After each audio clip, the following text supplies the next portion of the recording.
નમસ્કાર, આપ જોઈ રહ્યા છો નેશન પ્લસ ન્યૂઝ. હું છું આપની સાથે હેતલ ભગત. અરવલ્લીમાં મંત્રીના વતનથી થોડી દૂર અને અધિકારી રાજમાં વરથુ ગામે મધ્યરાત્રિએ પાણીનો પોકાર ઉઠવા પામ્યો છે.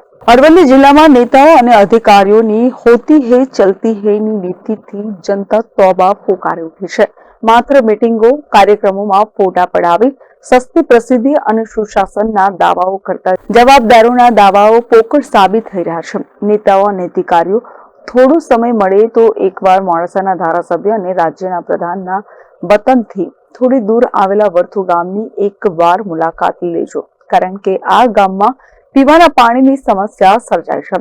ગામના ગોસ્વામી ફળિયામાં છેલ્લા 10 દિવસથી અનિયમિત અને મધ્યરાત્રિ સમયે માત્ર 30 મિનિટ પંચાયત દ્વારા પાણી અપાતું હોવાનો આક્ષેપ સાથે ગ્રામજનોએ અડધી રાત્રે નિવેદનનો વિડીયો વાયરલ કરી તંત્ર સામે સવાલો ઉઠાવી રોષ ઠાલવ્યો હતો. અમારી ગોસ્વામી ફળીમાં છેલ્લા 3 દિવસથી અનિયમિત પાણી આવે છે અને પાણી આવે તો રાતના 2 વાગ્યા પાણી આવે છે કે જે અડધો કલાક માટે જ આવે છે. એમાં ઉપર ટોકા પર જયારે પાણી ચડાવવાની વાત આવે તો મોટરો રાતના 2 વાગે અમે મોટર ચાલુ કરીને પાણી ચડાવીએ છીએ. હવે વારંવાર અમે પંચાયતમાં કહ્યું અને વોટર વર્ક્સમાં જે ભાઈ છે ને વારંવાર કહેવામાં આવ્યું તેમને એવું કેવું છે કે તમારા ફળિયામાં પાણી આવે જ છે, પણ કોઈક અજાણી વ્યક્તિ કે જે જો કે નામ તો અમને ખબર પણ નામ આવતા નથી કે એ વ્યક્તિને કહેવાથી વાલ લગાવવામાં આવ્યું છે કે વાલ લગાવવામાં મારે 10 કરોડ પાણી બંધ કર્યું છે અને એ ના ઘેર પાણી ચડાવવામાં આવે છે.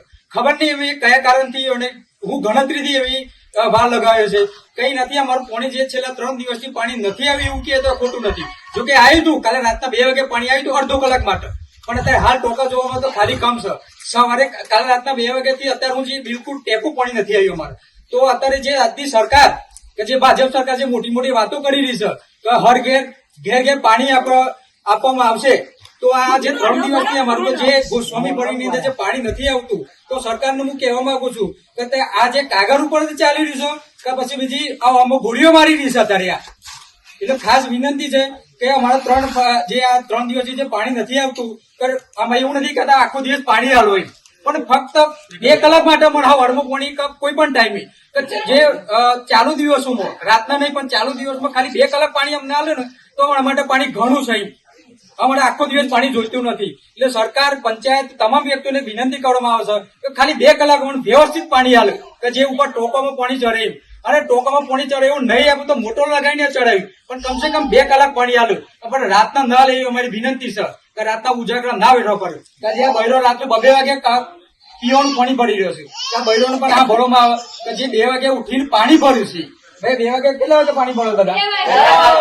એટલે એટલી વિનંતી છે કે દિવસે ખાલી 2 કલાક પાણી આપવું. અમને રાતે પાણી આવે છે, રાતે 2 વાગે પાણી આપે અને દિવસે ઢોરોને પીવાની પણ તકલીફ બહુ પડે છે.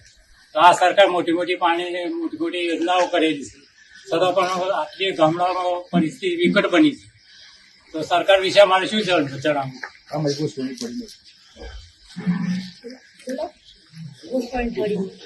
ગોસ્વામી ફળીમાં તકલીફ છે. ગોસ્વામી ફળીમાં બહુ તકલીફ રહેશે છે, પાણી આવતું નથી. મહેન્દ્ર પ્રસાદ, નેશન પ્લસ ન્યૂઝ, અરવલ્લી. સમાચારોના સતત અપડેટ મેળવવા માટે અમારી નેશન પ્લસ ન્યૂઝની યુટ્યુબ ચેનલને સબસ્ક્રાઇબ કરો, બેલ આઇકન દબાવો અને જોડાયેલા રહો ફેસબુક, ઇન્સ્ટાગ્રામ અને ટ્વિટર પર.